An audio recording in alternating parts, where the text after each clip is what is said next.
गधा। एक समय की बात है, किसी कस्बे में एक धोबी रहता था। एक रात जब वह सो रहा था,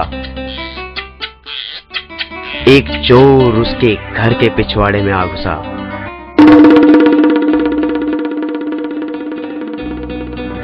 धोबी का एक कुत्ता और एक गधा वहां एक खूंटे के साथ बंधे हुए थे। चोर को देखकर गधा कुत्ते से बोला, कुत्ते भाई, देखो चोर घर में घुस आया है और तुम भौंक नहीं रहे हो।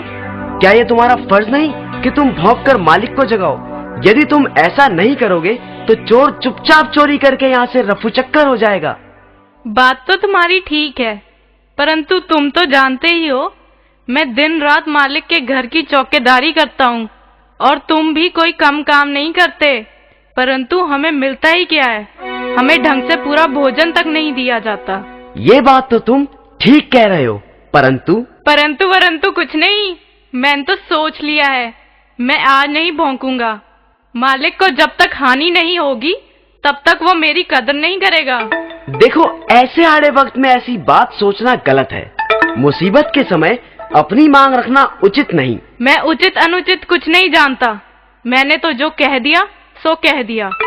ऐसे मालिक का भी क्या करना जो अपने काम से ही काम रखे लेकिन हमारा ध्यान बिल्कुल ना करे। गधे को गुस्सा आ गया।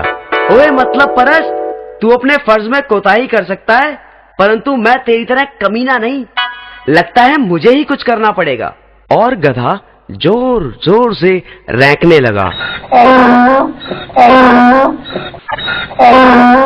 गहरी नींद में सोए हुए धोबी की नींद गधे के रैंकने की आवाज से खुल गई। वो गुस्से से बिस्तर से उठा और जाकर